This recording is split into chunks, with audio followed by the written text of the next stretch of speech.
perempuan sekarang minta tolong seksi 13 alam. Datang udah.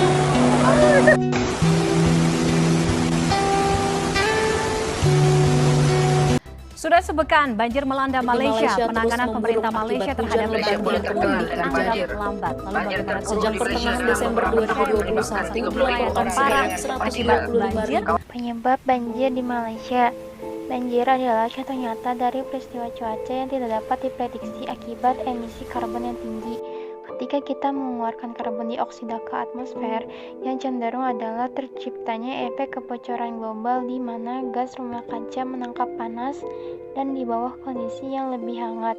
Atmosfer mampu menampung lebih banyak uap dan kelembapan. Saat efek terakumulasi, dampak jangka panjangnya adalah terjadi hujan tiba-tiba di daerah tertentu. Dan itulah yang Anda lihat dalam banjir di Malaysia dalam beberapa hari terakhir. Lebih lanjut, angin musim timur laut yang terjadi di Malaysia antara November dan Maret biasanya berdampak di pantai timur Semenanjung. Meski begitu, banjir kali ini juga terjadi di tengah Semenanjung serta pantai barat. Penyebab banjir di Malaysia penyebab interaksi antara sistem cuaca bertekanan rendah, angin monsun timur laut, dan topan rai yang melanda Filipina. Tiga faktor tersebut menyebabkan curah hujan yang sangat besar pada awalnya melanda pantai timur sebelum pindah ke daratan ke daerah lain di Semenanjung Malaysia pada hari Sabtu. Pada bulan Juli dan Agustus, curah hujan yang berlebihan tercatat negara lain, diantaranya adalah Provinsi Henan di Cina, Jerman, dan Turki, menyebabkan banjir besar dan tanah longsor, menelan ratusan nyawa dan kerusakan parah pada properti. Perubahan iklim membawa perubahan ekstrim dalam pola cuaca, suhu, dan curah hujan. Penyebab langsung dari banjir kali ini adalah faktor muson dan sistem cuaca tekanan rendah yang menyampai diktat depresi tropis yang terbentuk di Laut Cina Selatan. Banjir yang terjadi di Malaysia mengakibatkan banyak kerugian, baik secara material maupun imaterial. Kerugian akibat banjir di Malaysia baru-baru ini diperkirakan mencapai sedikitnya 20 miliar ringgit Malaysia atau setara dengan 68,4 triliun rupiah. Jumlah ini didasarkan pada kerusakan rumah tangga, properti bisnis dan industri, termasuk hancurnya toko, gudang, dan pabrik. Selangor adalah negara bagian yang paling parah dilanda banjir, dan banjir yang terjadi di Lembah Klang memiliki implikasi yang lebih besar terhadap ekonomi dan produk domestik bruto Malaysia. Dikarenakan Selangor dan Kuala Lumpur selama ini menyumbang 40% PDB di Malaysia. Korban tewas akibat banjir di Malaysia telah meningkat menjadi 27 orang. Menurut kantor berita bernama, sebanyak 20 orang korban tewas berasal dari negara bagian Selangor yang berada di sekeliling ibu kota Kuala Lumpur. 7 orang korban tewas berasal dari negara bagian Pahang di timur, dan lebih dari 72 orang terpaksa harus ikut mengungsi.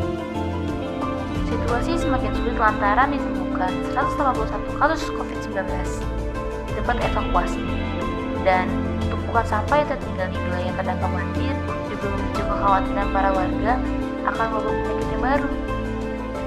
Sejumlah WNI yang berada di Malaysia juga ikut terdampak banjir dan terpaksa juga harus ikut mengungsi.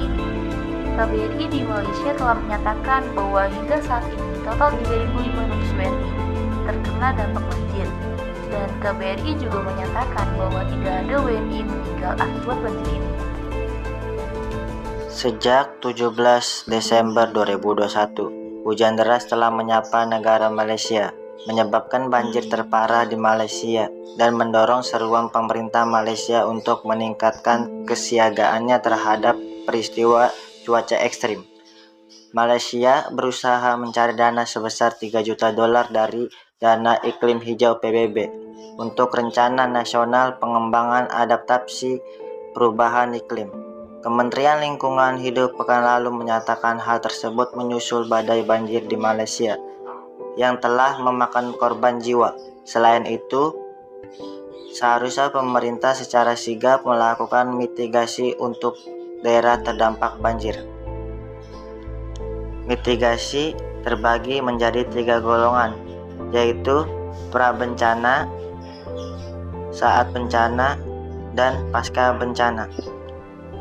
Prabencana mengetahui istilah peringatan yang berhubungan dengan bahaya banjir seperti siaga 1 sampai siaga 4 dan langkah-langkah apa yang harus dilakukan.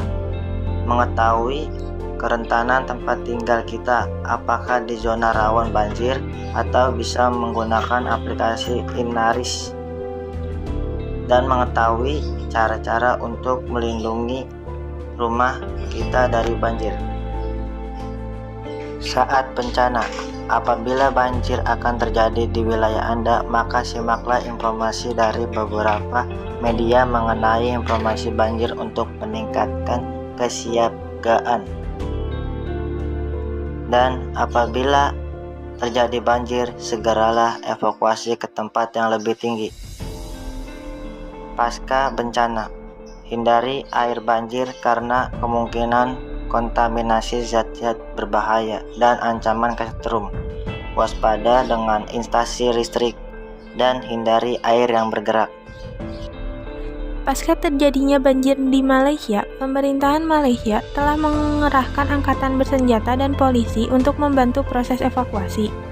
Saat ini, pemerintahan Malaysia tengah mempersiapkan 5.731 pusat bantuan untuk penanganan banjir, di mana pusat bantuan tersebut jika diperlukan mampu menampung hingga 1,63 juta orang. Sementara itu, polisi tengah bersiaga menyusul pembuangan air darurat dari bendungan Klang Gate yang ada di Hulu Klang karena ketinggian air telah melebihi batas tanda bahaya. Akibat dari banjir juga menyebabkan banyak mobil yang terendam. Pemerintahan Malaysia mengumumkan pembagian voucher senilai Rp1.000 atau sekitar 3,4 juta yang dapat digunakan warganya untuk memperbaiki mobil rusak akibat banjir bandang. Perdana Menteri Datuk Seri Ismail Sabri Yaakob mengatakan selain voucher yang disebar pemerintah untuk warga terdampak banjir, produsen mobil disebut juga akan membantu melalui layanan deret tanpa biaya. Kemudian ada diskon dari pabrik otomotif senilai 25% atau lebih untuk pembelian suku cadang dan layanan perbaikan di pusat layanan yang terdaftar menurut Fautan. Perdana Menteri mengatakan hampir semua produsen setuju akan hal itu. Perusahaan otomotif juga menawarkan pembayaran dengan mencicil hingga 1 tahun. Sementara itu, pemerintahan Malaysia memastikan distribusi semua bantuan untuk korban banjir dilaksanakan secara kooperatif dan efektif di bawah inisiatif bantuan banjir keluarga Malaysia dengan total alokasi 1,4 miliar.